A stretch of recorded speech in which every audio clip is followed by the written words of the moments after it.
Shalom dan puji Tuhan saudara atas kebaikan Tuhan pada setiap kita, sehingga pagi ini dengan izin Tuhan kita boleh bangun dengan tubuh yang sehat, pikiran cergas dan semangat yang berkobar-kobar untuk melayani Tuhan. Untuk memulai renungan kita, mari kita berdoa. Bapa di surga, terima kasih atas kebaikan-Mu karena bersama dengan kami pagi ini sementara kami mendengar dan mempelajari firman Tuhan.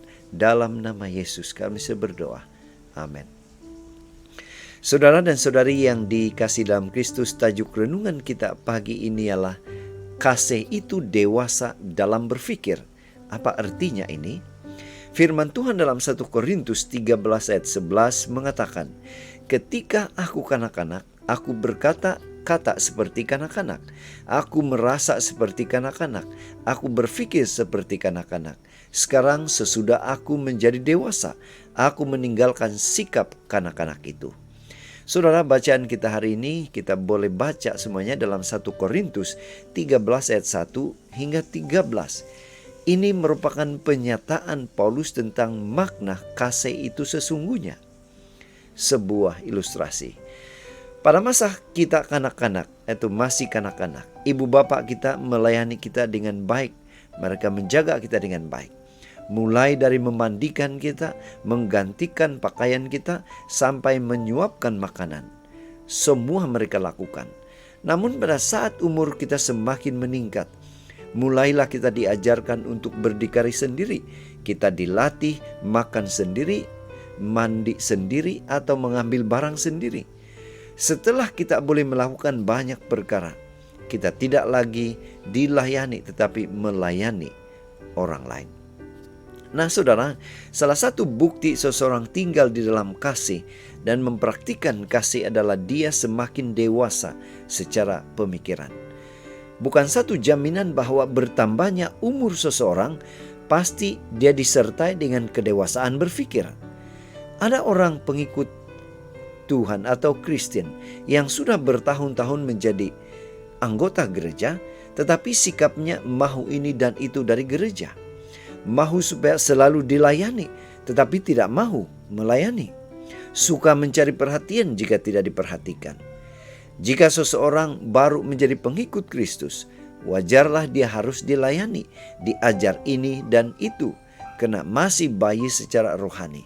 Namun, jika sudah lama menjadi Kristen, anggota gereja, tetapi masih kekanak-kanakan, itu artinya dia tidak tinggal di dalam kasih itu sesungguhnya. Saudara, bagaimana dengan kita? Mari kita perhatikan hidup Kristus, Petrus, Paulus, Timotius, dan ramai lagi tokoh dalam Alkitab. Mereka itu berhak dilayani, tetapi mereka tidak mahu dilayani melainkan melayani. Mereka tidak mementingkan diri, tetapi mementingkan keperluan orang lain. Mereka dewasa secara pemikiran sehingga mampu melakukan berbagai tindakan yang berguna untuk orang ramai. Semakin lama kita menjadi pengikut Kristus, sepatutnya kedewasaan secara rohani kita juga sepatutnya semakin bertumbuh, karena kasih Kristus tinggal dalam hati dan kita praktikkan itu terus menerus.